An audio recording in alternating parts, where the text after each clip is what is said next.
Vamos lá. Gênesis, capítulo de número 37, verso 7. Estávamos amarrando os feixes de trigo no campo, quando o meu feixe se levantou e ficou em pé, e os seus feixes se ajuntaram ao redor do meu e se curvaram. Presta atenção, Gênesis 37. Estávamos amarrando os feixes de trigo no campo, quando o meu feixe se levantou e ficou em pé, e os seus feixes se ajuntaram ao redor do meu e se curvaram diante dele. Capítulo 42, verso 6. José era o governador do Egito, e era ele que vendia o trigo a todo o povo da terra.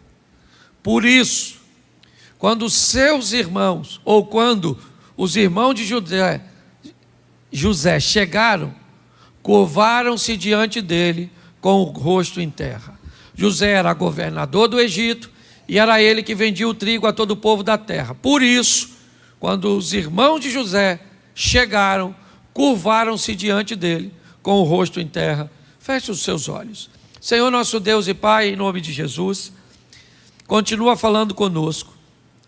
E usa-me, ó Deus, como um canal de bênção, em nome de Jesus. Você pode dizer amém? Amém. Eu preciso falar com você da história de um dos homens mais constantes que eu vejo na Bíblia. Um dos homens mais seguros de si, bem posicionados. E a história de José é uma história inspiradora, porque mostra como alguém deve se posicionar para que se cumpra na sua vida aquilo que Deus disse que se cumpriria. Quando nós vemos Deus prometer algumas coisas, nós achamos que a promessa por si só é poderosa para cumprir-se. Isso não é verdade. Isso só vai acontecer em casos fora da regra, onde a soberania de Deus, ela vai precisar se estabelecer. Por exemplo, Jesus foi categórico ao dizer: de todos aqueles que foram entregues a mim, apenas um se perdeu. E ele só se perdeu porque já havia sido predito que um se perderia. Aí é soberania. Aí não tem jeito. Um se perderia. Deus só não disse quem era.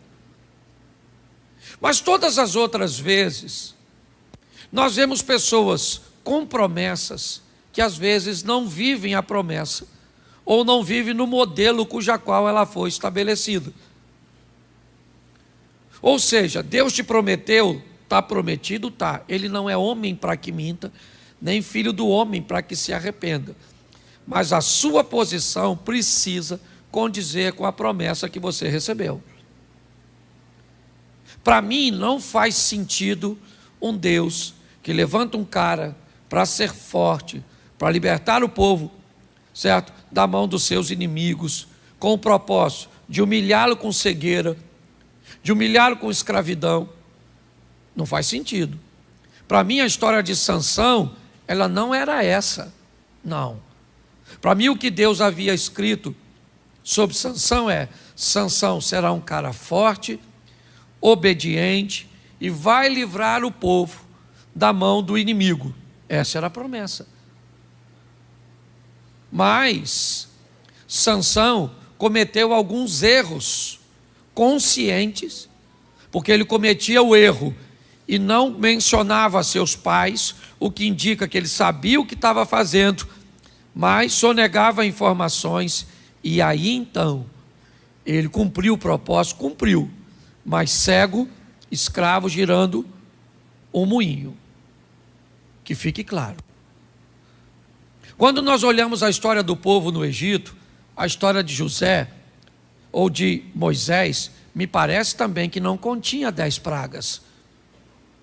A história original, lembra quando alguém vai conversar com Jesus lá no Novo Testamento e pergunta sobre divórcio, e Jesus disse assim: mas não foi assim desde de um princípio.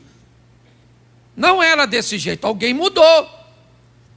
Me parece que a história da libertação era ou José se torna governador e leva o povo. E eu então preparo um faraó para tirar o povo. Quando Moisés mata o egípcio e aborta a missão, Deus corrige a rota, refaz o plano que era libertar o povo. Esse era o plano, e o plano vai se cumprir, de um Moisés que vai sofrer no deserto, que vai passar por uma série de adversidades que não era necessário segundo o plano original. Muitas pessoas levam para si um nível de vida extremamente ruim, uma trajetória cheia de dores, de percalços, de crise, de perdas, e não precisava ser desse jeito. Todas as vezes que você vê alguém sofrendo, ou não vou dizer todas, porque algumas pessoas, e eu vou mostrar isso com José, sofrem de forma injusta, mas a maioria delas estão colhendo aquilo que plantou. Essa é a grande verdade. E aí, quando a dor vem, se você parar para observar, na maioria das vezes você enxerga um culpado, e ele não é Deus. É exatamente você, nós mesmos, a nossa ação. Preste atenção na história desse cara, porque quase 20 anos antes, ele escuta Deus falar com ele através de sonhos. Um dia, você vai estar em pé, e todos os seus irmãos vão estar curvados diante de você. Essa foi a promessa, vindo através de um sonho. No capítulo 42, quase 20 anos depois, José se vê parado como governante do Egito, e os seus irmãos dobrando os seus joelhos diante dele. Ali se cumpria a promessa do capítulo 37, acontece no 42. Mas o que José teve que fazer para viver isso? É isso que eu quero ver com você, porque provavelmente você já deve ter recebido inúmeras promessas, inúmeros lugares que você passou, de gente que não te conhecia, que não sabia quem você era, que não conhecia a sua história, te deu uma palavra profética para o futuro, e você, preso a essa palavra, ou não, você olha para seu futuro hoje e diz: cara, não se cumpriu nada, nada aconteceu. Então dá uma olhadinha aqui na história dele. Eu vou contar rapidinho, são 22 minutos que eu tenho, eu não vou passar do horário. Primeiro vamos olhar o pano de fundo dessa história. Raquel é uma mulher que tem um sonho de ter filho, porque não tem. Você não precisa sonhar com aquilo que você pode realizar com facilidade. Bila, Zilpa, as concubinas, e Leia, elas conseguem gerar com muita facilidade. Das 4 mulheres de Jacó, 2 esposas e 2 concubinas, 3, com muita facilidade têm filhos. Uma só não tem. Quem é? Raquel. O que Raquel sonha? Em ter filhos.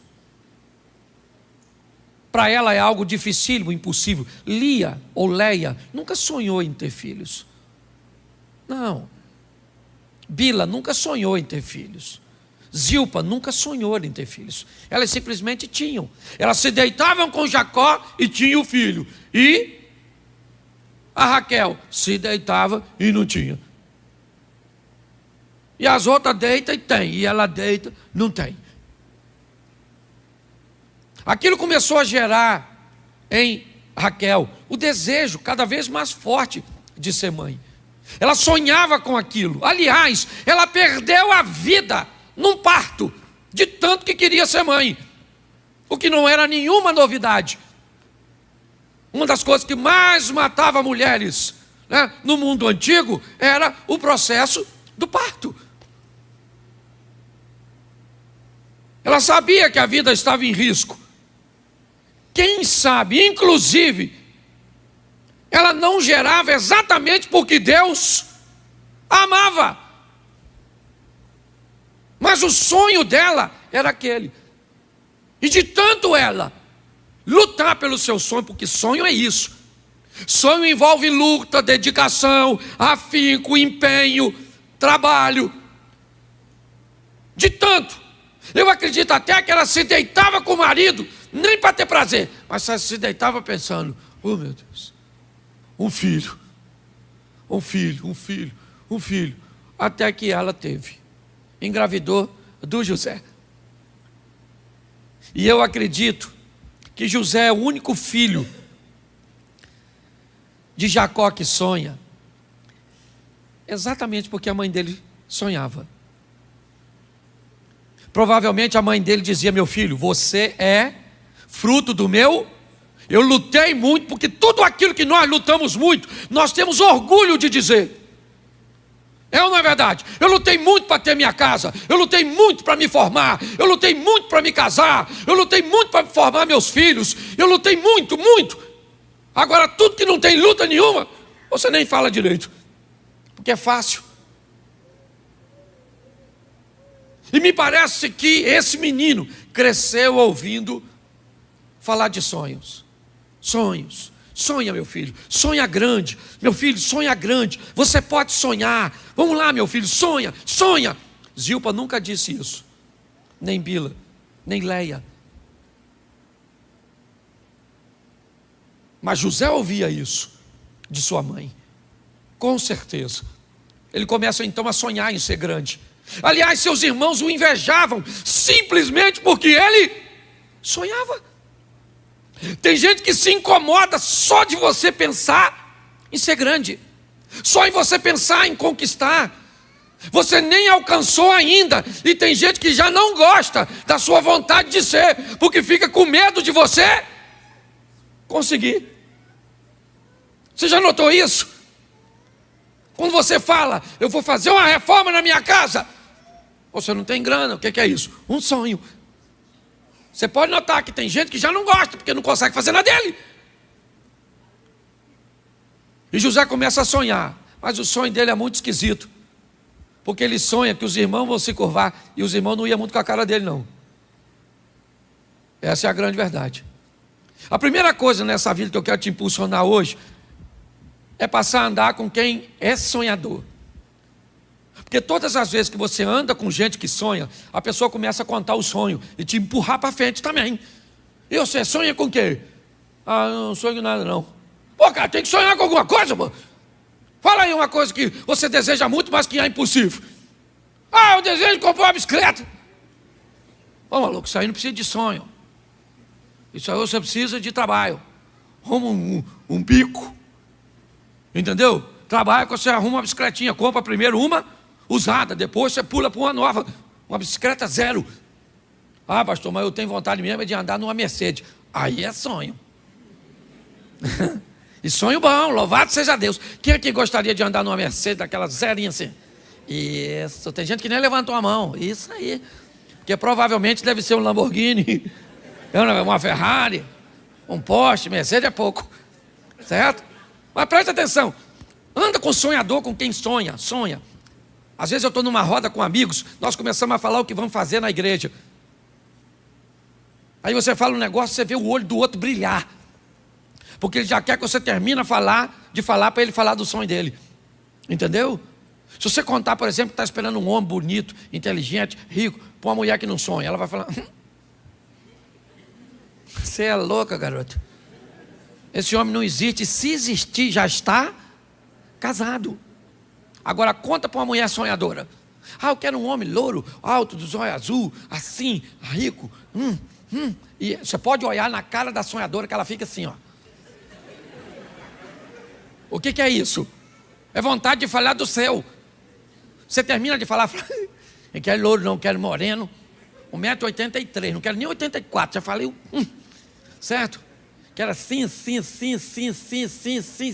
Agora, conta seu sonho. Fica andando com quem não sonha. Só anda com cabeça de bagre. Está lá. Ele começa a sonhar, só que ele sonha muito alto. E o texto diz que os irmãos dele têm um comportamento muito ruim. Você quer realizar seus sonhos? Aprenda uma coisa, sempre vai ter perto de você gente com comportamento ruim. Onde? Em tudo quanto é lugar. Na igreja tem gente com comportamento ruim? Tem? Pois é, tem. Na sua família tem gente com comportamento ruim? Tem? No seu trabalho tem gente com comportamento ruim? Sangue de Jesus tem poder. Na sua universidade, na sua escola tem gente com comportamento ruim? No seu ciclo de amizade tem gente com comportamento ruim? E aí, querido? Como é que você faz? O texto diz que José está vivendo num ambiente onde o comportamento é mau, mas ele se mantém firme, porque ele não é todo mundo, ele sabe quem ele é. Então sempre vai ter gente perto de nós para nos dar um exemplo negativo, mas é você que diz se vai ou não vai seguir. O José está lá, os irmãos dele estão vacilando, e o José está lá. Pô, mas todo mundo está fazendo, mas eu não sou todo mundo. Mas todo mundo está, mas eu não sou todo mundo, porque eu não faço o que todo mundo. Não faço. Aí começa a acontecer um problema. Por quê? Quando você se comporta diferente de todo mundo, ou todo mundo sai da sua vida, ou você sai da vida de todo mundo.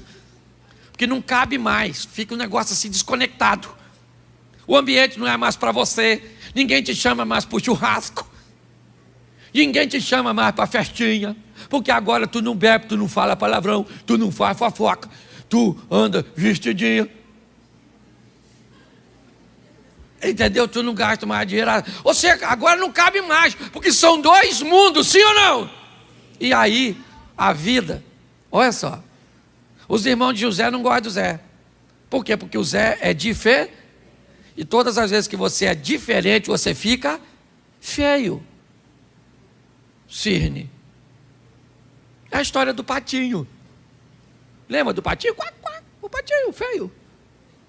Ele era pato? Sim ou não? Sim ou não? Bom, gente, vocês não conhecem nem fábula infantil?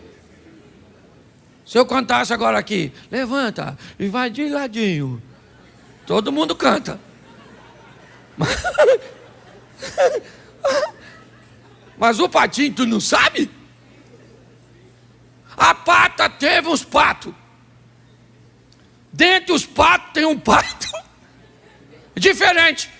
O pato não parece com os outros. E quando um pato não parece com os outros patos, ele é o quê? Feio. Porque no trabalho, se você não for igual a todo mundo e fazer o que todo mundo faz, você fica feio. Entendeu? Faça o que todo mundo está fazendo, pense o que todo mundo está pensando. Isso, compre batom, hipnotiza. Essa é velha, só os fossilizados riram. Os mais novos sabem nem o que eu estou falando.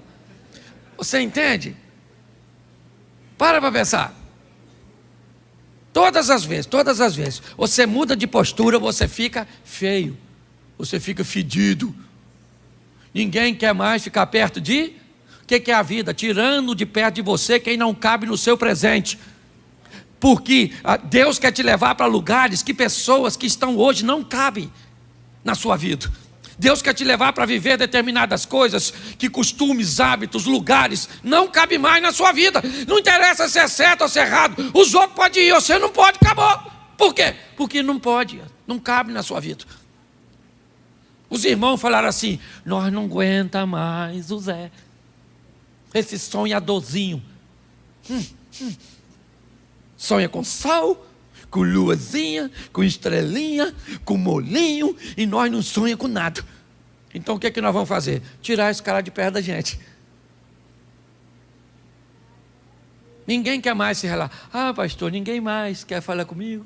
meus amigos, foi tudo embora. Pois é, querido, é Deus removendo gente para levar você para o lugar que Ele quer que você esteja. Acabou. Para de chorar por gente que não cabe no seu futuro. Amanhã Deus pode trazer de volta. Porque quando Deus quer mudar a vida das pessoas, lembra? Abraão, faz o quê? Sai da sua terra e da sua parentela. Rutinha, sai do território de Moabe. Agar, saia do Egito. Entendeu? Você, saia desse estilo de vida. Eu vou levar você para onde as coisas estão acontecendo.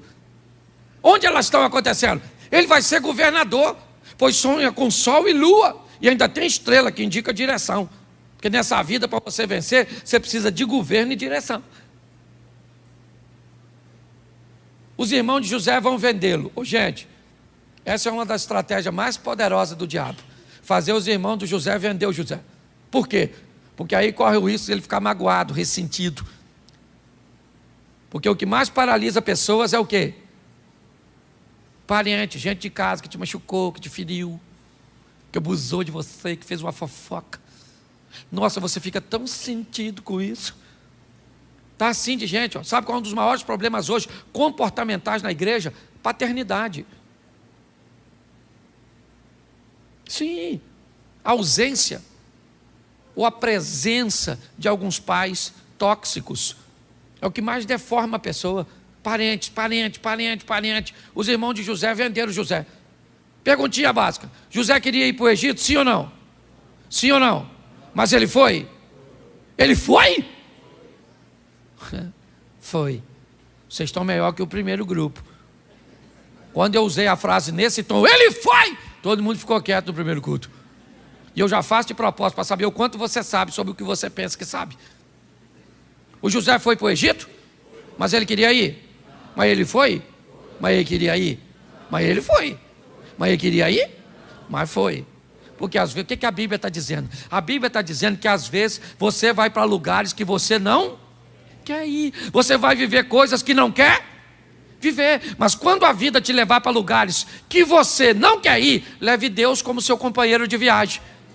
Fala para Deus: vão comigo. Ele foi vendido para o Egito. Raquel foi com ele. Jacó foi com ele. Mas quem foi com ele?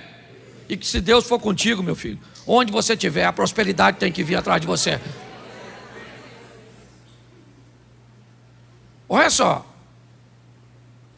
Ô, gente, depois você lê a história do José. Poucas vezes, ou basicamente nenhum registro, você vai ver desse cara orando. Pastor, agora o senhor, o senhor está dizendo que o crente não tem que orar? É lógico que não, orar e sem cessar, está lá. Mas presta atenção, quanto mais besteira você faz, mais oração você tem que mandar para cima, para corrigir o que você fez embaixo. A não ser que as suas orações sejam só de agradecimento. Senhor, muito obrigado, Senhor, muito obrigado, Senhor. Louvado seja o teu nome, Senhor, muito obrigado. Teu nome é exaltado, louvado seja o teu nome. Não estou precisando de nada. Só vim aqui para agradecer, louvado seja o Senhor. Quem é que ora assim? A maioria é me dá. Estou precisando, o Senhor precisa do milagre, culto milagre, abre a porta, rasga o céu, abre a porta na terra, envia pessoas, envia isso, envia aquilo, Senhor, estou precisando. Pode notar que é só para corrigir besteira que a gente fez. Pensa num cara maneiro, o Zé. Viveu a vida certinha. Pensa numa vida que, não vou dizer que ele não teve dor, mas todas elas tiveram um propósito. Você não vai ver esse cara sofrendo com filhos como Davi sofreu.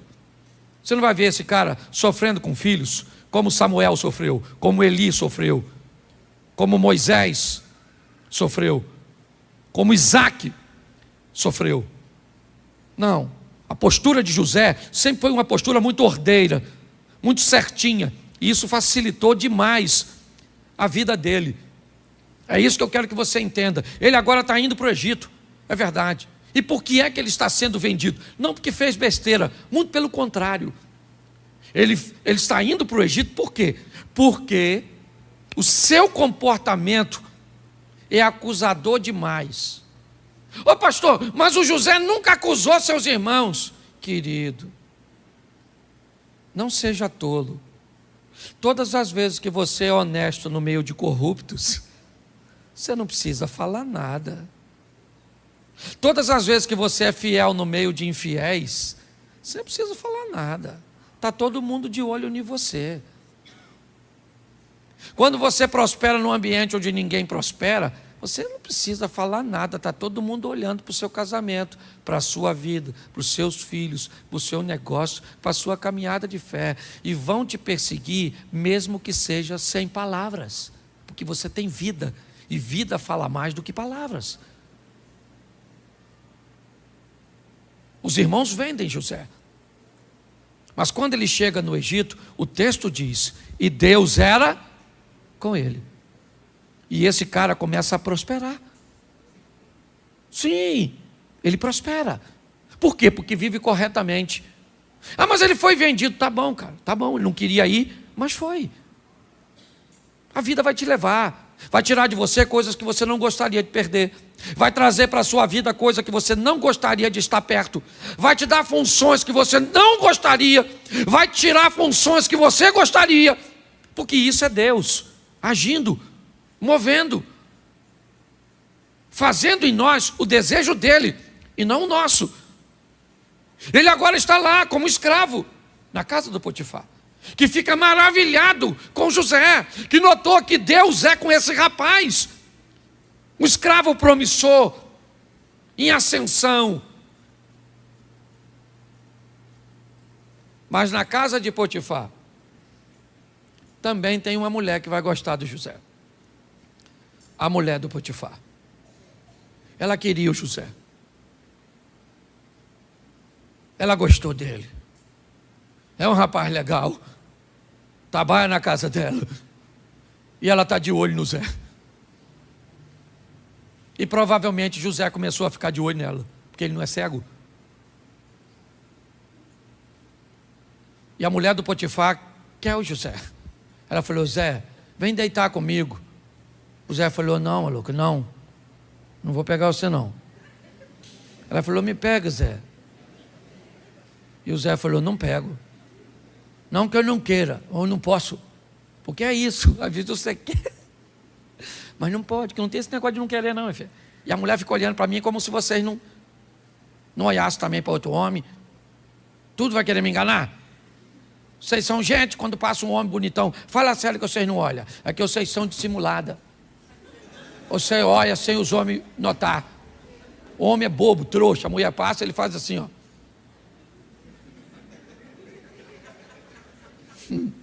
Mulher nada. O homem vem na direção, ela faz assim, ó.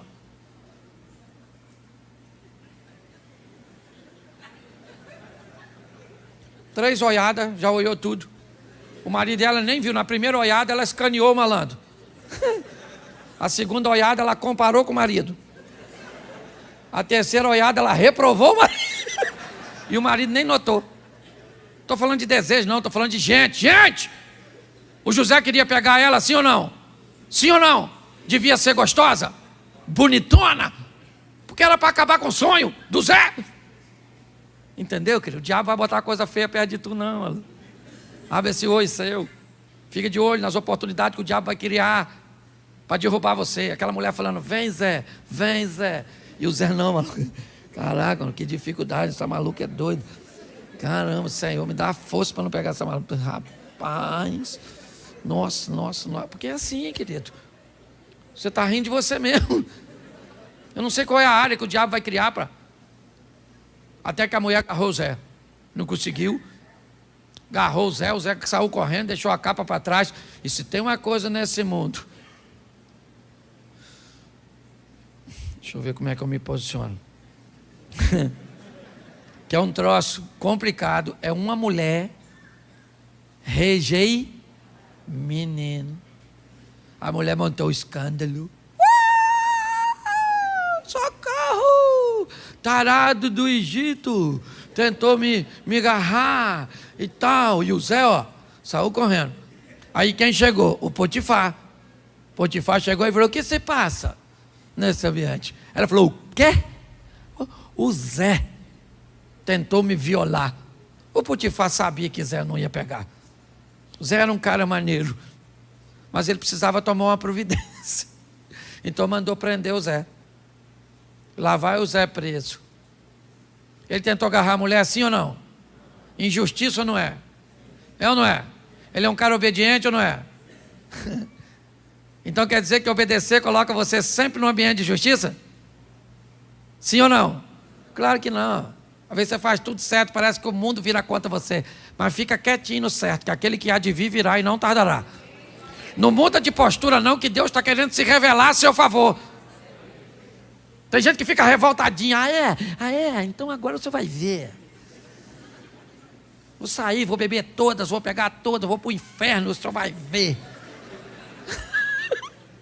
Parece que o prejudicado é Deus. Tem gente muito engraçada. Diz que vai para o inferno para Deus ficar com remorso. Deus diz, no final de tudo eu destruo o Satanás, eu sei tudo junto e acabou o problema. Pois é, o Zé foi preso, coitado. Injustamente, sim ou não? Sim ou não? Isso. Quando alguém faz uma coisa que você não merece, fica calado. Quando alguém faz alguma coisa que você merece, muda de postura. Se alguém falou algo que você fez, não reclame, muda de postura. Se alguém disse algo que você não fez, cale essa boca, porque Deus vai agir a seu favor. Entendeu? Então das duas você não precisa falar nada. Ou você muda de postura e fica quieto porque você precisa mudar. Por exemplo, os outros me chamavam muito de palhaço. Por quê? Porque eu passava quase o culto todo contando história engraçada. Seu palhaço, lúdico, nem sei o que é, mas é quase igual palhaço. Na boca dos intelectuais, lúdicos. Um dia eu fui assistir um negócio meu, uma palestra minha. Um DVD, eu falei, sangue de Jesus tem poder. Isso é um circo. E eu vi que o pessoal estava falando de mim, era diminuir. Não acabei porque Deus me chamou de bobo da corte. Falei com ele, pô, senhor, o senhor não está vendo que brinca assim? Me dá uma mensagem séria, assim, uma coisa mais centrada. Curve as vossas frontes, porque o Espírito de Deus vai descer neste lugar. Isso, aleluia. Não é minha área não é, minha área é a área da alegria. E eu fui falar com Deus, Senhor. Ele falou, você é meu bobo, Cláudio. Eu sou o rei e você é meu bobo da corte. Faz o que eu mando e cala essa boca. Você é rico porque não foi tu. Aí eu aprendi, falei, quer saber, eu vou fazer o que Deus mandou e dane-se. Quem não quiser que vá para outra igreja, tem um montão aí nas esquinas aí, vai para o inferno, mas que vá. Vou mudar, porque Deus me deu uma missão, eu vou agora querer fazer o que os outros fazem. Então aprenda isso, tenha maturidade. Se os outros vão gostar ou não, o problema não é seu, é deles. Agora o cara está lá preso, no meio dos bandidos. Chegou e falou o quê? Sou inocente. O que os bandidos falaram? Todo mundo que é. Ninguém aqui fez nada. Feio você, matou fulano? Não tô nada. Armação. Quando José chega na prisão, sabe o que acontece com a prisão? Muda. Porque onde o cara chega, Deus chega com ele. E onde Deus chega com você, o ambiente tem que mudar. Fica mais leve, o pessoal começa a sonhar. Um copeiro que sonha, um padeiro que sonha. O negócio está ficando legalzinho. Porque Deus é com José. Porque por onde ele for, Deus vai com ele. Lá ele queria sair, estava satisfeito não. Ele ficou chateado. Muito tempo preso, ele falou com o copeiro, quando o copeiro for solto. Pô, cara, fala pro farol lá que eu não sou tarado não. O cara esqueceu dele. Ingratidão. Você aprende a sobreviver isso. Gente ingrata. Você faz muita coisa pela pessoa e na hora que você mais precisa, a pessoa lhe vira as. É desgraça demais para um Zé só. Mas eu gosto do Zé, que ele não fala nada do copeiro. Não fez uma fofoquinha, pelo menos não deixou registrado. Passou o tempo, o faraó sonhou. Quem é que interpretava o sonho? O José. Aí o copeiro lembrou, quase 2 anos depois. Ih, caraca, lembrei do Zé. Caraca, era para ter lembrado 3 dias. Ih, perdi a amizade. José agora sai da prisão. Estão gravando isso? Beleza. José sai da prisão para o governo. Entendeu? Agora ele governa. Eu não falei nada. Não era nada disso, não era isso que vocês estão pensando. Também não vou consertar, não.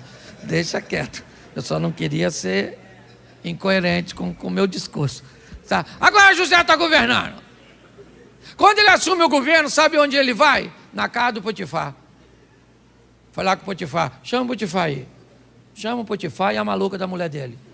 Fala que é o Zé, governador dessa jossa toda agora. Fala aí agora, maluca, que eu tentei te agarrar aquele dia. Fiquei preso um tempão por sua causa. Fala, não peguei você porque não quis. E você cala a boca, chifrudo. Ele fez isso sim ou não? Ele fez isso sim ou não? Porque quando Deus te der vitória, não é para você esfregar na cara de ninguém. Tem gente que está afinzão de vencer. Sabe para quê? Para esfregar. Para você que não acreditou em mim, vence não. O propósito de vitória não é esfregar na cara dos outros. O propósito de vitória é que o nome do Senhor seja glorificado através da sua vida. Pare de ficar preso ao passado. José agora é governante e pronto. O tempo passou, quem é que vem visitar ele? Os irmãozinhos com aquelas carinhas de foinha. E o Zé está lá em pé, ó. Quando ele viu os irmãos, mas ele ficou com uma raiva tão grande. Eu gosto disso, quando eu vejo humanidade nos personagens bíblicos. Eu gosto disso. Eu vi o Zé falou, me venderam essas pragas. Aí agora, ó, vem. Os irmãos falaram, viemos fazer cumprir. Ele falou, vocês são espiões. Não somos, cala essa boca, que quem manda aqui sou eu. Prende esses espiãozinhos. Prenderam. 3 dias depois a raiva passou. Eu gosto disso, que ele só mandou prender. E aí deu tempo das coisas se assentarem. Aprenda uma coisa nessa vida: evite decisões em momentos tempestivos. Nunca resolva nada quando você estiver muito feliz. Nunca resolva nada quando você estiver muito triste. Os dois extremos podem te levar a prejuízo. Os irmãos se dobram diante de José. Capítulo 42. E agora, a Bíblia se cumpriu, sim ou não? Sim ou não? Mas ela não disse o que José vai fazer depois. Deus entrega de novo na mão de José aqueles que o venderam, que não gostavam dele, que falavam mal dele, mas não disse o que ele deveria fazer. Está aí, ó. Você agora é o governador e esses caras estão na sua mão. Quando José se revela para seus irmãos, os irmãos dizem, cara, e agora? O que ele vai fazer conosco? E José disse, calma, vocês não me venderam, foi Deus que me enviou na frente para esse momento.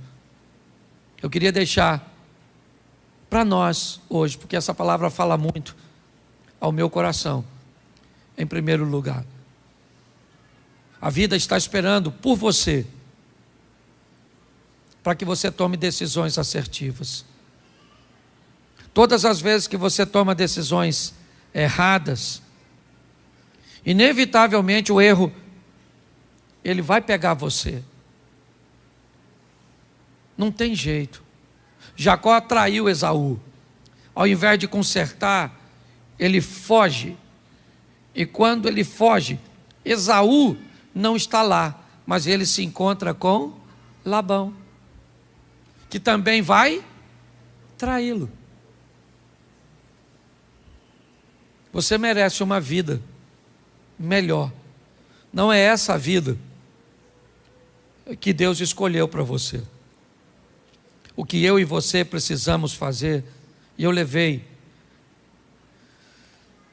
muito tempo para aprender isso, foi só começar a corrigir minhas decisões, minhas palavras, minha postura, meus impulsos, e eu comecei a ver que os meus problemas diminuíram. É como se o diabo tivesse deixado a minha vida. Só que eu descobri que na verdade ele nunca esteve na minha vida. Quem estava lá fazendo besteira era eu.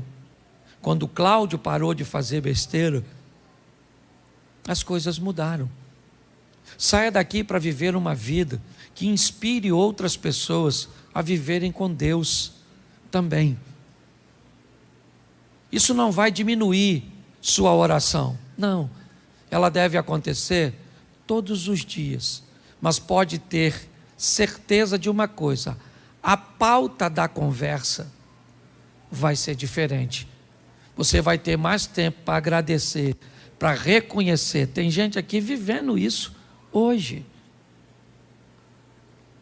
Se você caçar o diabo, você não acha. Se achava indecisões, insegurança, uma série de coisas. É isso, essa é a nossa proposta, é a proposta da igreja. Eu quero fazer uma reflexão rápida com vocês, e vocês que já frequentam o projeto Recomeçar há algum tempo, eu acho que já deu para notar a preocupação que nós temos com a qualidade de vida das pessoas. Para nós, entendemos que os céus é o nosso destino, é para lá que nós estamos caminhando.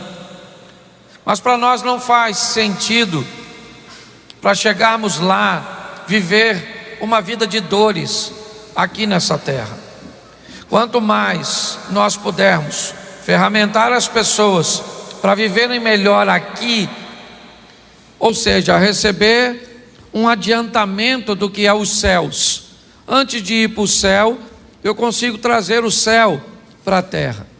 Todas as vezes que nos tornamos mais assertivos, todas as vezes que conseguimos transformar potencial em potência, porque é muito legal eu dizer para você que você tem um potencial extraordinário, que você tem um potencial para ir, um potencial para vencer, um potencial para fazer, mas o difícil é fazer com que você transforme esse potencial em potência. É isso que parece que tem a ver com o seu futuro. Potencial é sempre uma palavra que coloca você mais à frente. Potência é aquilo que coloca você no presente, que mostra a você não o que você poderia realizar, mas o que você pode. Então, baseado nisso, essa semana me saltou à mente a seguinte pergunta: por que Jesus foi bem sucedido? Por que é que Jesus logrou sucesso em sua missão? Bom, se eu disser que é porque Ele é Deus, vai ser algo extraordinário, mas essa resposta diz que nós não vamos conseguir, porque nós não somos. Se nós acharmos que Jesus obteve sucesso naquilo que empreendeu fazer, porque usava poderes sobrenaturais para alcançar, eu posso até pensar isso, mas isso certamente não nos qualifica para vivermos as mesmas coisas. Quando Jesus disse aos seus discípulos: eu vou embora, vocês ficam, mas vocês farão coisas maiores do que a que eu faço, Jesus estava dizendo que pessoas ordinárias podem viver coisas extraordinárias. Até os 30 anos, Jesus vive de forma ordinária, comum. A partir dos 30 anos, o ordinário se transforma em extraordinário. E aí Jesus começa a viver coisas fantásticas, sensacionais. Mas não porque ele era Deus, porque se eu pensar assim, eu me distancio deles e inevitavelmente eu vou dizer que ele vivia isso porque fazia uso de seus poderes sobrenaturais. Então eu comecei a dar uma olhada e vi 4 coisas que me saltaram os olhos, porque Jesus foi bem sucedido. A primeira foi por causa do reconhecimento que ele tinha sobre autoridade, sobre hierarquia. A segunda era pelo conhecimento sobre o que ele desejava realizar. A terceira era o reconhecimento da missão. E quarto, era por causa das escolhas das pessoas certas. E pautado nisso, eu vou mostrar isso para você em etapas, rapidinho. Eu preciso que você entenda hoje que você pode sair daqui e dar uma volta de 180 graus na sua vida, no seu casamento, nas suas finanças. Hoje, eu ando sentindo algumas dores, alguns desconfortos. Chegou a época de fazer uma outra bateria de exames de intestino e de estômago.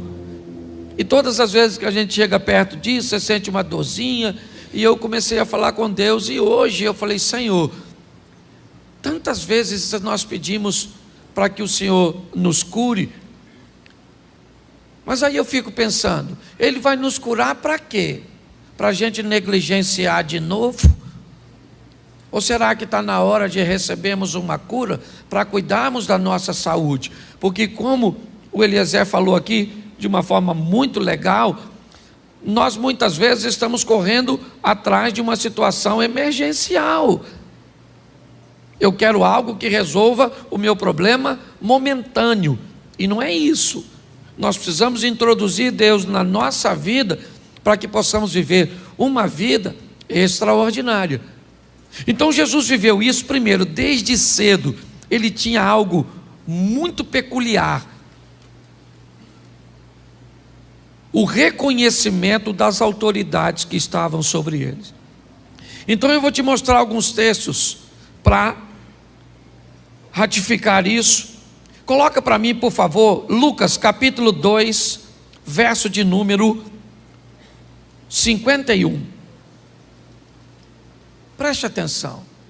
E desceu com eles, e foi para Nazaré, e era-lhes sujeito, e sua mãe guardava no coração todas essas coisas. Preste atenção. A primeira autoridade que o Filho de Deus foi colocado foi a autoridade, ou a primeira autoridade que todo ser humano é colocado sobre os seus responsáveis, na maioria das vezes, seus pais. Eu quero lembrar a você que Jesus é o Filho de Deus e sabe disso. Isso nunca foi uma dúvida na cabeça dele. Mas o texto em que eu coloquei na tela, Jesus tem 12 anos de idade, ele é um adolescente.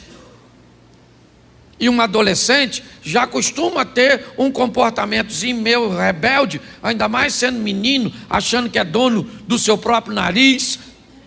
E pior, Jesus sabe que é o Filho de Deus. Tem gente que, porque é filho de político, acha que é alguma coisa. Porque é filho de pai rico, já acha que foi alguma coisa. Tem gente até que acha que é filho de pastor e pode dar carteirada na igreja. Você imagine ele sendo filho de Deus. Mas olha, ele fica 3 dias, está perdido dos pais. José e Maria chegam no templo e vão logo dando uma dura nele. Ô menino, está morrendo de preocupação com você? Porque mãe é mãe, queira do filho dos outros ou do filho de Deus. Maria já chegou logo enquadrando, puxando o chinelo e falou: para casa, garoto. Ele falou: você não devia estar preocupado, eu estava aqui tratando das coisas do meu. Mas não falou isso com abuso, ofendendo, não. Mas o mais interessante é que quando José e Maria botam Jesus para casa, o que ele faz? Vai. Ele poderia falar: ó, como é que fala comigo? Está pensando que eu sou quem? Filhinho seu aí qualquer? Eu sou o Jesus, o Salvador. Não, ele falou: essa aqui quem é? É minha mãe e meu, e eu reconheço a autoridade deles. Você quer se dar bem na vida? Comece reconhecendo a primeira. Ah, mas o meu pai e minha mãe. Não interessa, pode ser bom, pode ser ruim, mas foi quem está na sua vida. Às vezes é tão ruim porque você corre o risco de ser pior que esse. Então eles precisam ser ruim para melhorar você. Que tem uns pais que são ruins para melhorar os filhos. Porque olha que coisa louca. Tem filho que é filho de gente boa e fica ruim. Tem filho que é filho de gente ruim. Parece que trocaram de pai. Então aprenda uma coisa: aprenda a reconhecer a autoridade dos seus pais ou de quem te criou. Não interessa onde você foi criado. Eu sou da época que os mais velhos tinham que ter autoridade. Isso aí. O mais velho falou, não interessa se está certo ou se está errado. Nunca perdi nada com isso. Sempre ganhei. Sou da época que o vizinho tomava conta da gente. Se o vizinho visse a gente falando besteira, o que o vizinho falava? Vou falar com o céu? Nossa! Fala não. Fala não, não vou fazer mais não. Sim ou não? E era uma época extraordinária. Hoje a turma não gosta de reconhecer a autoridade de pai. Não sei se meu pai merece honra. Não interessa se honra ou se não honra. Meu pai foi, hoje eu falo mal dele porque já foi para o céu. Quando estava vivo, sentava aqui na frente. E eu falava, melhor pai do mundo. Estava mentindo não, é pela fé. Certo? Mas minha mãe está lá. Eu honro e pronto. E acabou. Não tem desse negócio não. Então eu gosto de Jesus. 12 anos de idade, o José e a Maria botaram ele para casa. E eles foram. Seu pai mandou você desligar a televisão, você não liga, desliga. Manda jogar o lixo fora, não joga. Diz que vai fazer depois. Depois de quê? O que você está fazendo? Você pede um filho para fazer? Vai ali, depois. Depois de quê? O que você faz para ser depois? Depois do quê? Que Jesus voltar? Você pensa que para por aí? Não para não. Esse para mim é um negócio extraordinário. Coloca para mim Mateus 3,15. Presta atenção nesse texto. Talvez isso mostre para você porque Jesus, porém, respondendo, disse-lhe: deixa por agora, porque assim nos convém cumprir toda a justiça. Então ele o permitiu. Jesus está chegando no Jordão para ser batizado por João Batista. Quando João Batista vê Jesus, João se nega a realizar o batismo. João diz para Jesus: não pode, não, tem alguma coisa de errada. Você é que deveria me batizar, e você vem a mim para que eu te batize. Mas Jesus sabia quem João era: voz do que clama no deserto, preparai o caminho. Jesus sabia que ali naquele momento João tinha uma autoridade maior do que ele, e que para Jesus assumir a autoridade que tinha, precisava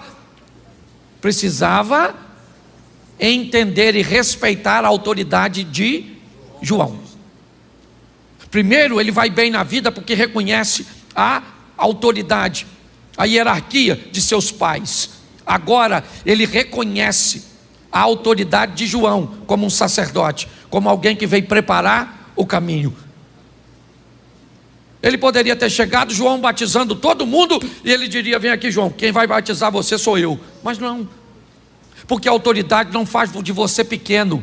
Muito pelo contrário, reconhecer a autoridade transforma você em uma pessoa muito maior do que na verdade você é. Hoje nós vivemos uma crise de autoridade. Ninguém quer obedecer ninguém. Você não quer obedecer os mais velhos, você não quer obedecer lei de trânsito, você não quer obedecer polícia, você não quer obedecer nada. Nós vivemos uma crise.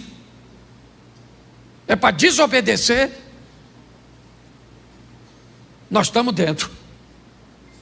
Então Jesus obedecia, está lá. João, ele diz para João: não, você me batiza. Aí João foi e batizou, senão ele não faria. Por quê? Porque Jesus reconhecia a autoridade eclesiástica. Quer outro? Vamos lá, Mateus 22, 21. Mateus capítulo 22, verso 21. Disseram-lhe eles: de César. Então ele lhes disse: dai pois a César o que é de César, e a Deus o que é. Preste atenção. Estão perguntando a Jesus se ele paga impostos. Deram uma moeda, e Jesus disse: a imagem de quem está nessa moeda? Ele disse: do César. Ele disse: então dá a César o que é do, e dá a Deus o que é. Na moeda estava a imagem de quem? E no homem está a imagem de quem? Então o que ele está dizendo? Dá a César o que é de César, e dá a Deus o que é de. Sabe o que ele reconhecia? Autoridade política. Ele reconhecia. Havia um reconhecimento, e muito mais do que reconhecer, ele respeitava. É importante nós entendermos isso. Não interessa, irmãos. Todas as vezes, hoje, eu fui de manhã a Tanguá resolver um assunto. E quando eu fiz o retorno ali em Itaboraí, em Manilha, estava bem engarrafado.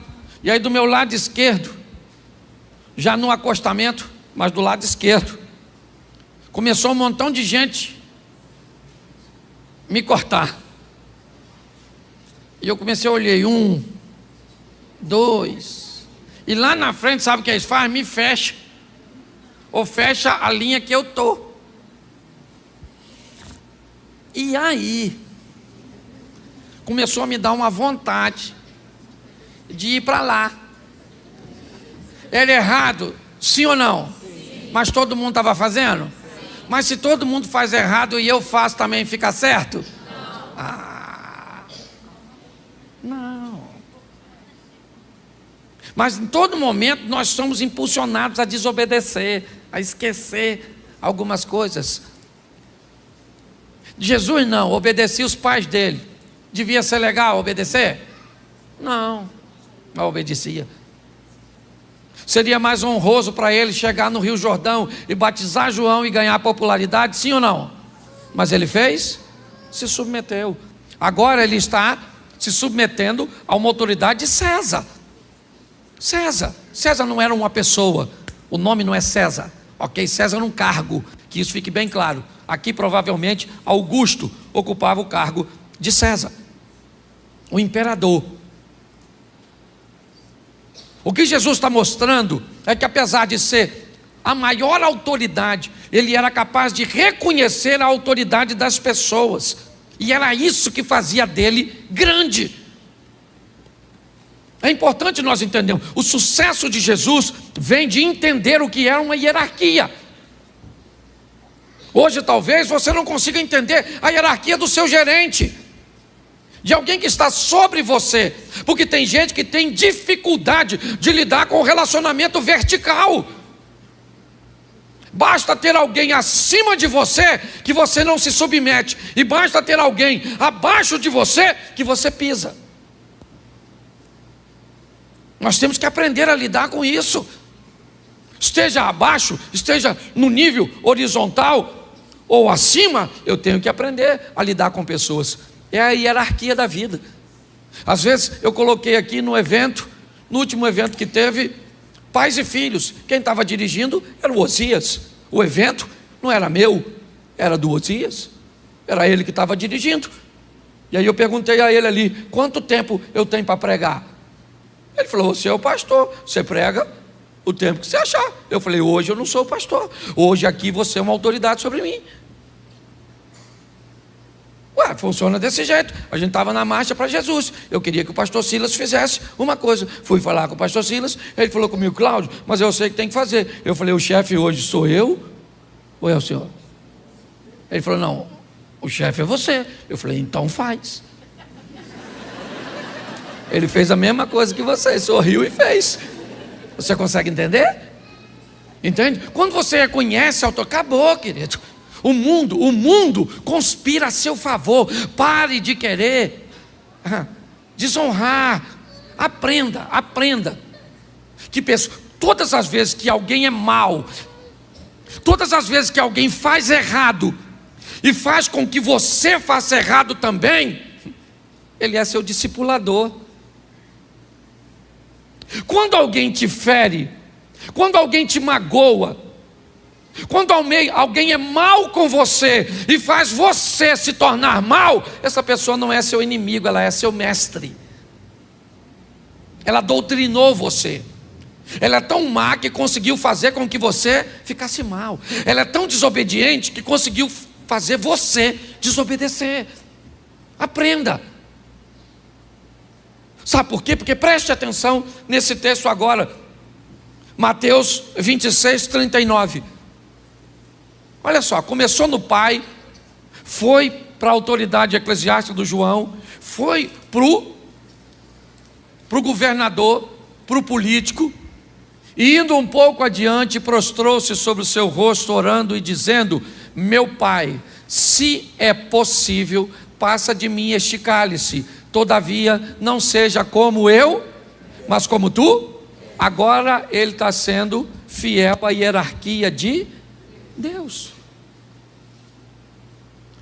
Note que antes de dizer que é fiel a Deus, ele foi fiel aos seus, foi fiel ao sacerdócio, foi fiel ao sistema. Eu não pago imposto porque não usam mal meu imposto. Está furado. Está furado, querido. Está furado. Se você desobedece à lei dos homens para dizer que, se obedecê-las, Deus não é suficientemente poderoso para te fazer prosperar ou para te fazer vencer, troca de religião. A verdade é essa.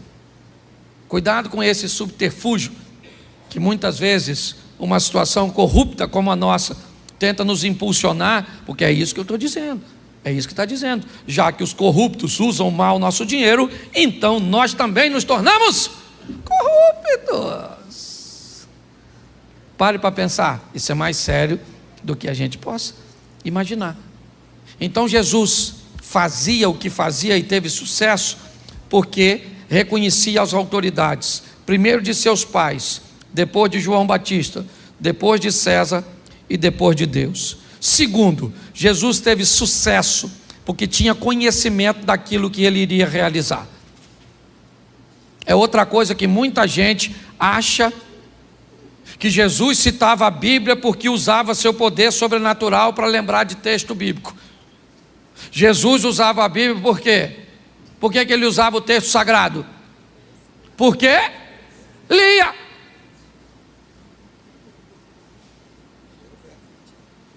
Porque se ele usava o texto, usando seu poder sobrenatural, ganhou da gente. Nós não vamos conseguir. Como é que eu ia fazer sem ler? Senhor, agora me revela agora isso. João capítulo 8, verso 1. Não vai rolar. Você tem que ir lá pegar João.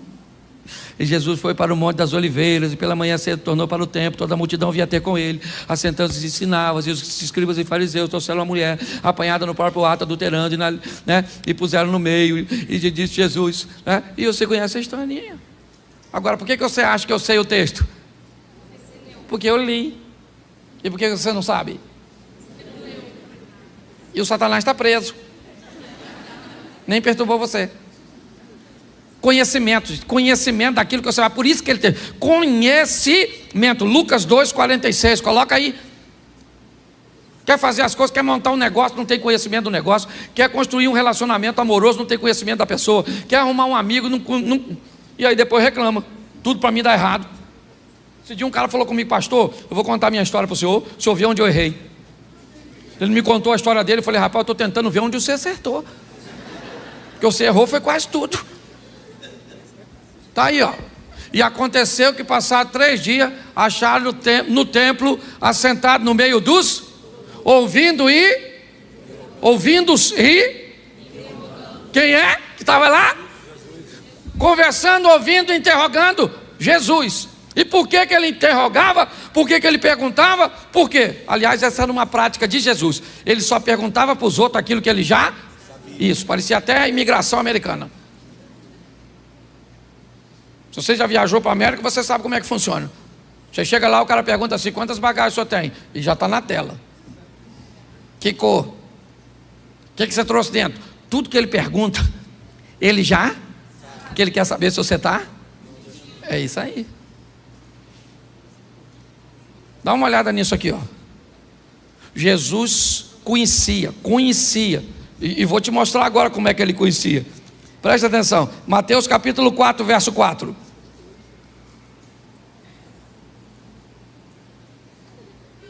Presta atenção. Volta lá, por favor, que eu esqueci de dar um texto. Lucas 2, 47. Eu só dei o 46. Bota aí o 47, querido. E todos os que o ouviam, admiravam da sua e da sua. Isso. Por que ele respondia? Porque ele sabia o que estava falando. Você está entendendo? Tem gente que vai evangelizar alguém, se alguém colocar uma palavra, já desmontou toda a sua fé. Sabe nada, sabe nada, sabe nada, sabe nada, sabe nada, sabe nada. O WhatsApp ele lê o dia todo. Essas porcarias do TikTok, desses troços que a gente fica vendo assim, ó. Vem um, vem outro, vem outro, vem outro, vem outro, vem outro, vem outro, vem outro, vem outro, vem outro. Passou o dia. Tempo para ler a Bíblia nós não tem. Virou até culto da Assembleia de Deus agora, não é verdade? Um culto de doutrina. Não, mas é verdade mesmo, o povo não lê nada. Diz que o crente lê muito sobre o pouco e fala muito sobre o pouco que lê. Você tem que ler a Bíblia todo dia, rapaz. Você não abastece, você não come todo dia, toma banho todo dia, escova o seu dente todo dia. Todo dia você tem que ir lá. Eu não entendo nada, não se dane se você não entende, eu não entendo. Pega lá e lê que entendi nada. E vai embora. Mas e a hora que o diabo tentar? Aí o Espírito Santo faz você lembrar. E se você não leu? Vou lembrar do WhatsApp, vou lembrar do WhatsApp. Aquela tentação, vou lembrar daquele vídeo que eu vi no WhatsApp. Aí você está ferrado. Não precisa entender para ler a Bíblia. Na Bíblia você lê. A hora que você precisar, ele faz você lembrar. E você não lê, não lembra de nada. Nem que Deus te ama. E que você vai vencer. Aí não precisa nem de gigante para te vencer, até um anão. Mateus capítulo 4, verso 4. Ah, já estava aí, o cara está rápido, está com mais fé que eu. Ele, porém, respondendo, disse: Está. O que Jesus disse? Está? E por que ele disse está escrito? Porque ele leu. Ele leu. Entendeu? Não entrou senão. Ele leu. Pastor, eu não gravo texto bíblico. Infeliz, você não lê.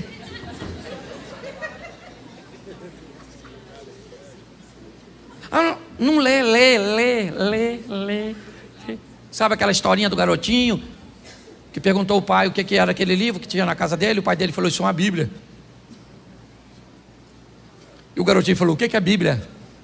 O pai falou: o livro de Deus. O garotinho falou: que legal. Passou um mês, o garotinho perguntou de novo: o que é isso, pai? Ele falou: sim, menino, isso é a Bíblia. Ele falou: o que é a Bíblia? Ele falou: o livro de Deus, menino. Na terceira vez, o garotinho perguntou: o que é isso? Ele falou: a Bíblia. O que é a Bíblia? O livro de Deus. O garotinho falou assim: então por que a gente não devolve ele? Porque aqui ninguém usa. E tem umas pessoas que acham que é amuleto. E abre assim no 91. Sua casa está protegida. Você é feiticeiro, maluco. Você é feiticeiro. Se você achar que é uma Bíblia aberta, tem uns caras que botam na frente do carro. Deve ser para Deus morrer primeiro, é ou não é? O que muda a sua vida são suas decisões, gente. É assim que funciona. O diabo usou um texto bíblico, sim ou não? E aí o que Jesus falou? Aí, maluco, chifrudo, está escrito: nem só de pão viverá, mas de toda a palavra que sai da boca de... E o diabo foi lá e usou outro. E Jesus mandou outro. E o diabo usou outro. E Jesus mandou outro. Satanás falou: este conhece tudo. Tentou de um outro jeito. Falou: por que você não vira super-herói e voa daqui do templo? Jesus falou: acabou os recursos literários. Também está escrito, Satanás. Está lendo pouco. Ah, não tentarás o Senhor teu Deus. O diabo rapou fora, os anjos chegou trazendo uma comidinha que chefe de crente tem que comer.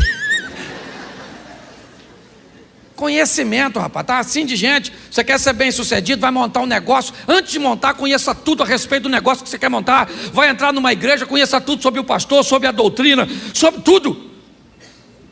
Quer casar com a pessoa, conheça tudo. Esse dia minha pessoa perguntou assim: pastor, posso casar com viúvo? Eu falei: menino, normalmente o bom é que morre, então é perigoso. Posso casar com quem já foi casado?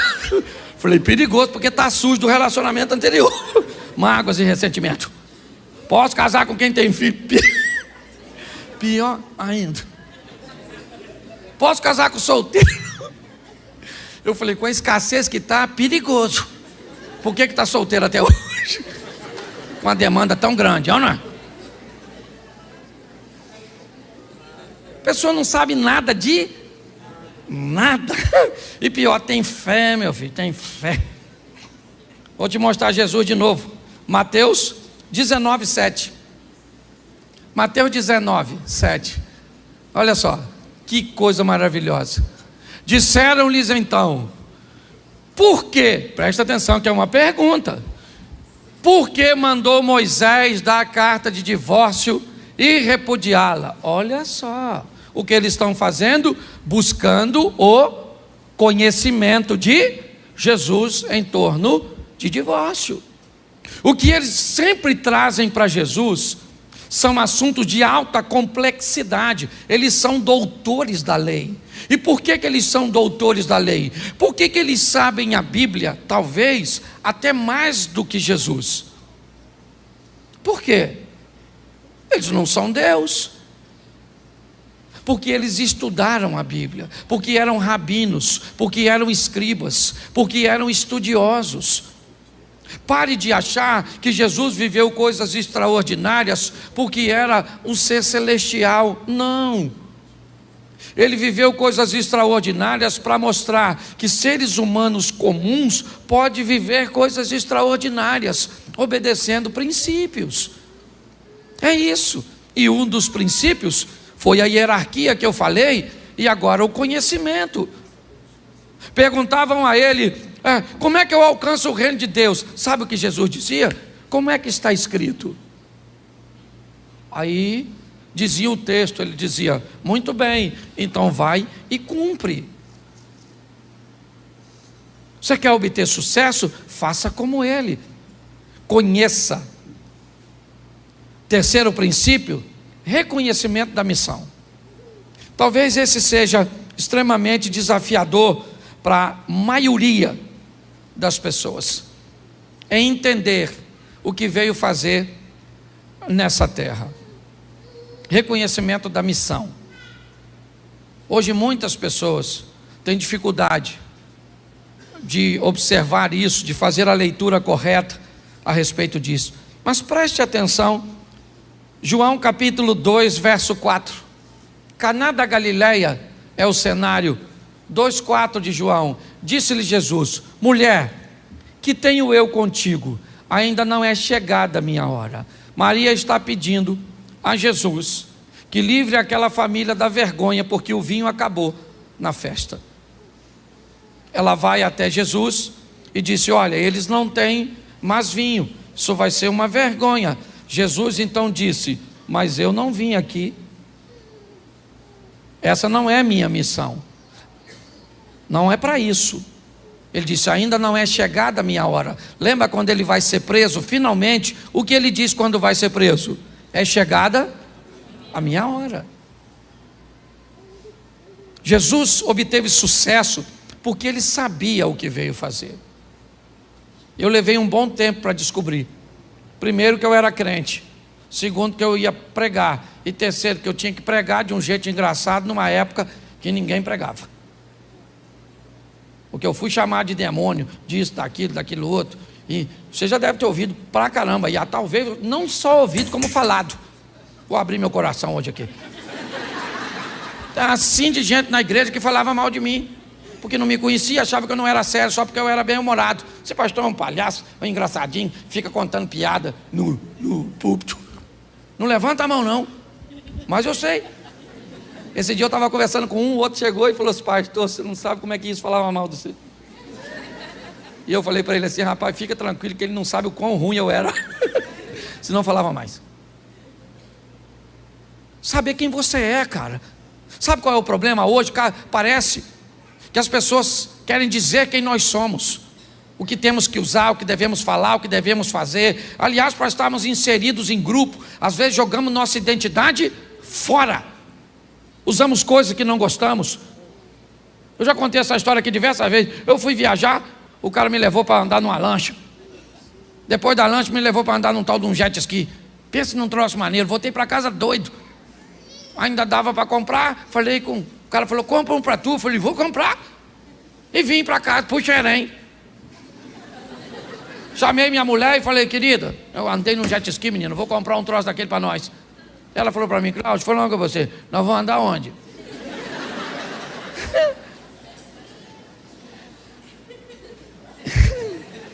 Eu falei: nós vamos andar onde? Nós vamos andar onde, hein? Uma boa pergunta, eu não tinha pensado nisso, não. Você já comprou um montão de coisa que nunca usou, só porque os outros têm e porque os outros falaram que é legal? Eu gosto disso aqui, saber quem você é. Jesus não tinha, ele falou: não é chegada minha? Isso, ele sabia quem era. Vamos lá, Lucas 9,18. Olha só, Lucas, o que Jesus faz, ó? E aconteceu que, estando ele orando em particular, estavam com ele os discípulos, e perguntou-lhes dizendo: quem diz a multidão que eu? Vamos lá. Respondendo-lhes disseram isso: João Batista, outros Elias, e outros um dos antigos profetas, né? Que um dos antigos profetas ressuscitou. Ninguém sabia quem Jesus era. Ninguém. Havia uma dificuldade muito grande nas pessoas o reconhecerem, porque ninguém tem obrigação de reconhecer quem você é. A obrigação de reconhecer quem você é sua. Se alguém acha que você é bobo, que você não é bonito, que você não é isso, que você não é aquilo, ou que você é isso, aquilo outro. Hoje está todo mundo achando que eu vou virar político, porque me veio do lado de políticos. Eu não tenho chamado político, meu chamado é sacerdotal. Você está entendendo? Não estou nem aí, mas olha, que dane-se o que pensa. Já na idade que eu tenho, eu não tenho mais condições de ficar dando ouvido, que eu tenho mais passado do que futuro, na idade que eu estou. Então não estou nem aí. Jesus está perguntando ou quem eles dizem que sou eu. Mas preste atenção, João 14,6. João 14,6. Olha o que Jesus disse. Olá, isso. E disse-lhes, ou disse-lhe, hoje eu estou com plural na boca. Disse-lhe Jesus: eu sou a verdade, ninguém vem ao Pai senão. O que ele está dizendo? Eu sei quem eu. Então pare de querer ser quem os outros querem que você seja. Usar, fazer. Seja você mesmo. Vai para a escola, tem um grupinho que quer formatar você. Entra na internet, tem um grupinho que quer formatar você. Vem para a igreja que tem um grupinho que quer formatar você. O que é isso? Não perca a sua identidade, não interessa onde você esteja. Onde você estiver, vai ter gente querendo roubar a sua identidade. É assim que funciona. Jesus sabia quem ele era, reconhecia sua missão e não tinha problema no que diz respeito a isso. Por isso ele teve sucesso. Bota aí João 19:11. Bota aí João 19:11. Presta atenção nesse texto. Respondeu-lhe Jesus: nenhum poder terias contra mim, se de cima não te fosse dado. Mas aquele que me entregou a ti, né, maior pecado tem. Ele está falando de Judas ali, mas Pôncio Pilatos está chamando Jesus e dizendo assim: ô Messias, ô rei dos judeus, se defende, cara. Eu posso libertar você. E Jesus disse: você não está entendendo, Pôncio Pilatos. Quem aqui não sabe quem é você.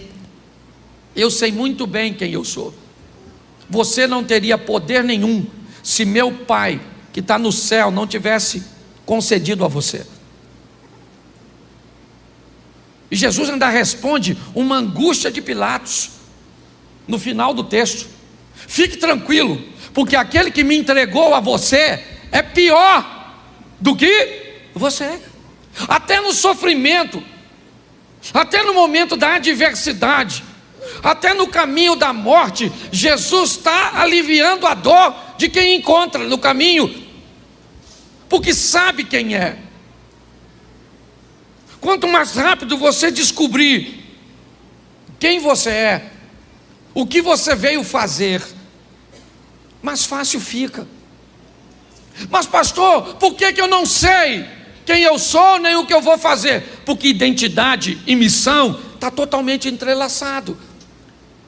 Por que você não sabe quem é e não sabe qual é a sua missão? Porque nós ficamos o tempo inteiro, principalmente hoje, olhando para a vida dos outros. Então é o corpo dos outros, a roupa dos outros, a rede social do outro, é o que o outro está fazendo. Então eu não tenho tempo para viver a minha vida, já que eu estou tão focado. Mas presta atenção nesse texto, Mateus 27, verso 40, já estou quase terminando. E dizendo: tu que destrói o templo e em 3 dias o reedifica, salva-te a ti mesmo, se és o Filho de Deus, desça da, verso 42,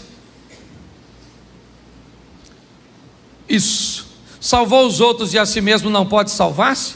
Se é o rei de Israel, desça agora da cruz e creremos nele. Preste atenção, é isso. Desça da cruz, Jesus, desça da cruz. Ele falou: não posso descer, subir aqui foi minha escolha, missão. Isso aqui não é fatalidade, ninguém tira a minha vida, sou eu que... Ele sabia. Uma das maiores crises que vivemos hoje na sociedade é a crise da identidade, irmãos. E é por isso que Jesus venceu essas etapas. Vamos lá? A autoridade de seus pais, de João Batista, de César, de Deus, o conhecimento através da palavra, o reconhecimento da missão. Mas uma das coisas que fez Jesus ter mais êxito foi nas escolhas de pessoas, porque ninguém faz nada sozinho. Hoje eu estava gravando finalzinho de um curso ali em cima com um amigo, e eu olhei para a nossa igreja e eu pensei: cara, com a dinâmica do meu ministério, o que o projeto Recomeçar seria sem o Osias, sem o Sidney, sem a Dani, sem o William, sem o Eliezer? O que ele seria? O que ele seria sem esses meninos do som? O que ele seria sem as meninas que estão trabalhando no Ministério Infantil? O que ele seria sem as secretárias da igreja? O que ele seria sem o Sidney com o nosso Ministério de Oração, a Adriana com a nossa Oficina da Alma? O que ele seria se não tivesse? Porque ninguém faz nada sozinho. A grande verdade é essa. Achar as pessoas certas é a grande essência da vida. Amém. Adriana, quantas vezes eu fui na Oficina da Alma? Uma vez. Uma. Funciona há quanto tempo? Já vai para 6 anos. Sabe por que eu não vou? Porque não dá problema. Porque resolve problema. Você está entendendo? Está amanhã com Deus aí. A turma que trabalha com ensino sabe como eu deixo o livro. Tem gente até que fica preocupado. Está lá, ó, meu livro dos obreiros internos, externos, está tudo aí. Porque a partir do momento que você acha a pessoa certa, já era. Porque tem gente que faz coisa muito melhor que você em área que você não é bom. E pronto, e vida que segue. É assim que funciona. Jesus achou pessoas certas. Se nós entendermos isso, primeiro, ele achou seus discípulos. Não foi numa escola, não. Não. Ele pegou 12 camaradas, descobriu que dos 12, 4 dava para andar um pouco mais perto, dos 4, 2 poderiam ser mais chegados, e dos 2, ele tinha um, que foi o último discípulo a morrer, João, na ilha de Patmos. Ele conseguiu achar pessoas certas. E o Evangelho de João, capítulo 17, verso 12, presta atenção no que disse Jesus. Olha só. Ele sai 100%.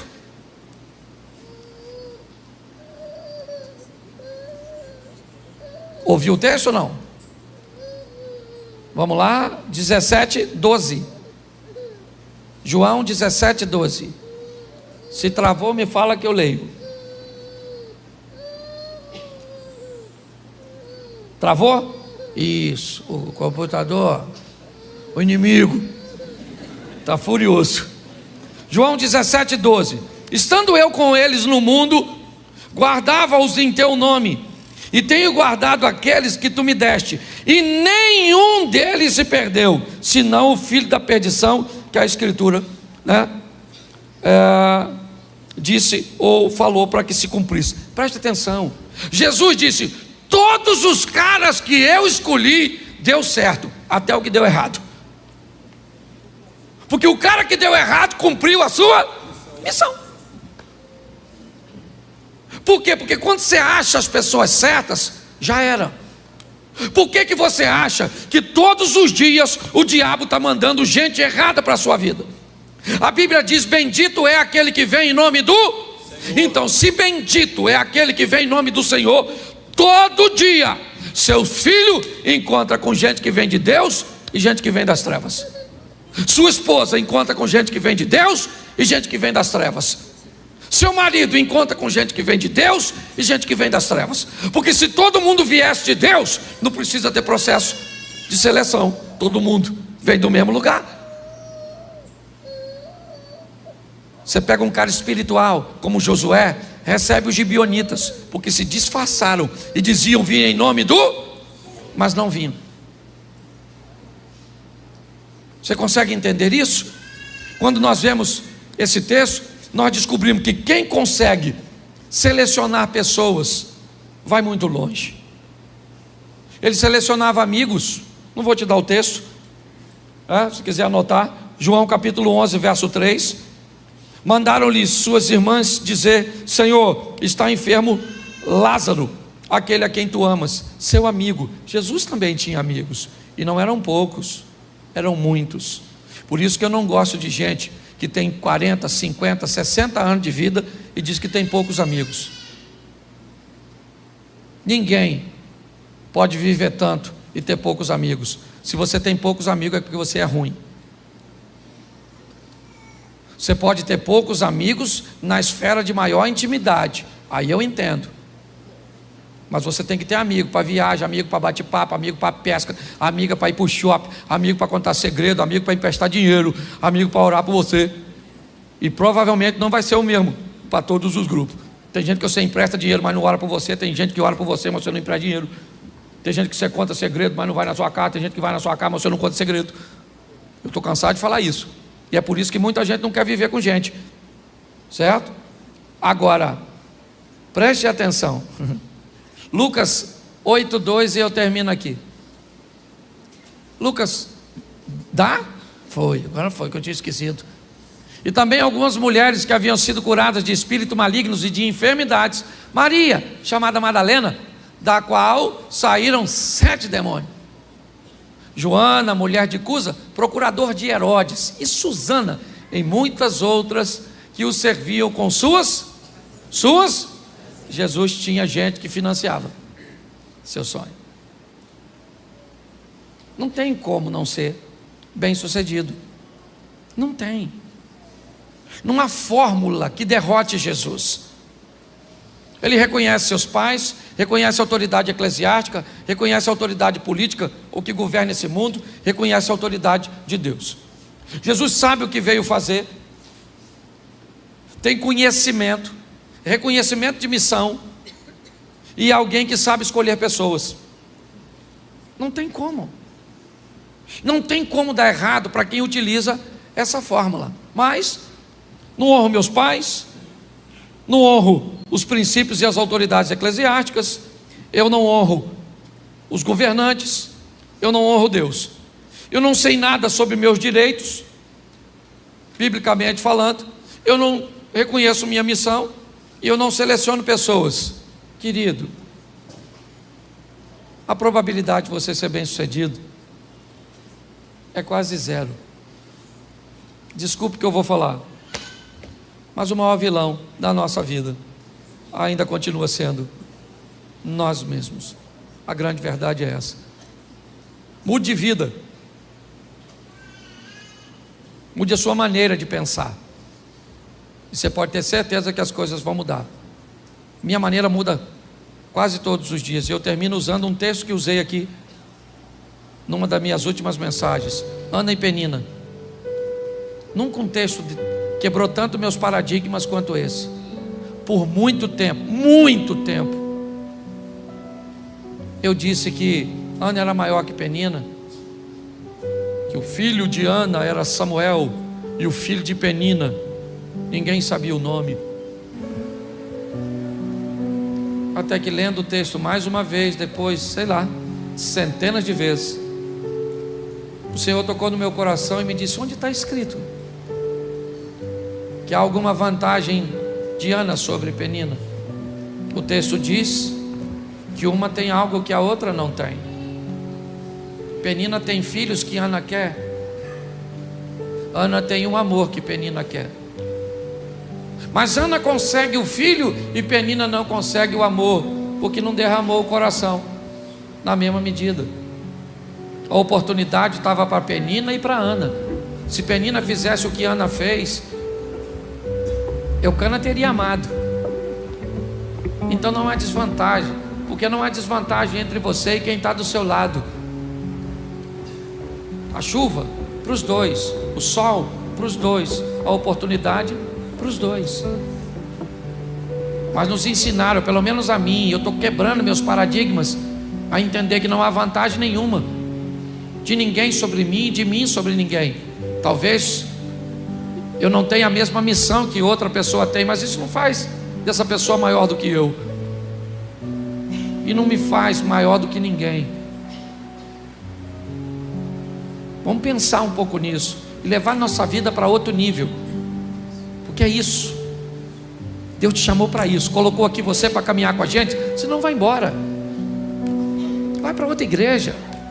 Você não quer isso? Você acha que isso é demais para você? Você não quer viver o extraordinário no seu casamento, nos seus negócios? Não quer ter uma vida sensacional com Deus? É isso? Isso te fere? É isso?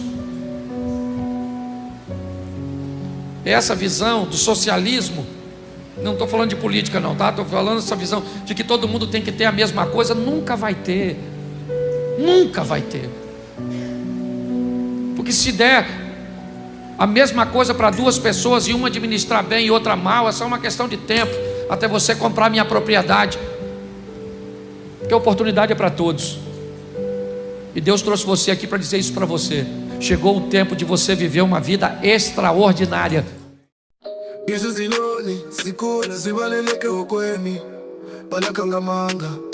Ibebezebulaka abiza ngenkululeko kodwa bonke kuyifathele intukuthelo yami umlilo webhubule shiso kubi yakashula ngidliza inkoko uhleba kwabakwazi ukuthulisa ukhuthuma kwesibazi zami ikhuphuka phezulu isimfoni yokufutheka ikhethi ngelimambe lesiteji senkululeko isimpaphe ezimolile ngonyalwazo kodwa bazobona nginamandla phakade konke ukushaya kwenhliziyo yami ucingo lokuvukela angisoze ngathula ngizophakama ngaphezu kwakho konke imimoya yashintsha hleba phakathi kwesihlahla isithembiso senkululeko kanyawupholile yabalula ngamaphiko wami ngelela ubusuku ngiyifini sekhuphukayo enokwakhami yokushaya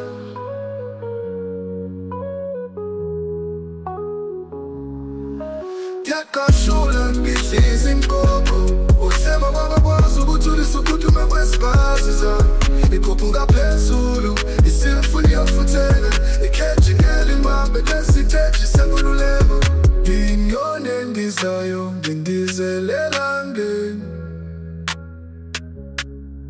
ukushiya ubumnyama ngemuva impi yangoba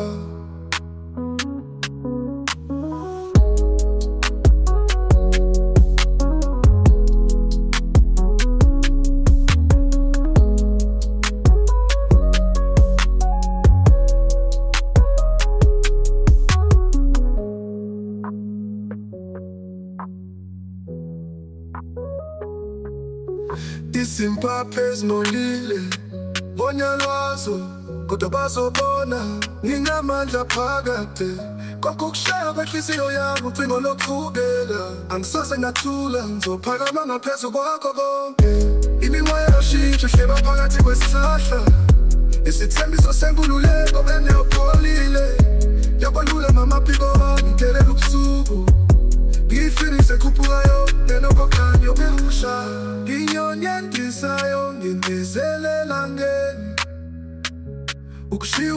ngemuva impi yangoba.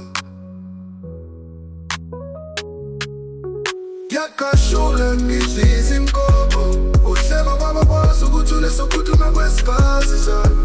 Ikhuphuka phezulu, isimfuni yokufutheka, ikhethi ngelimambe besiteji sengululeko.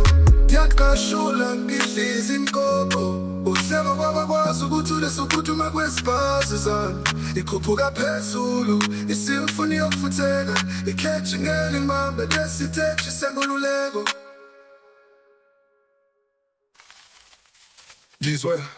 Izwe izinyoni zikhula zivaleleke ehokweni, bolakhanga manga bepepezelulaka bayibheza ngenkululeko. Kodwa konke kuyifatha intukuthelo yami umlilo wekhuphula ishiso kubi. Yakashula ngidliza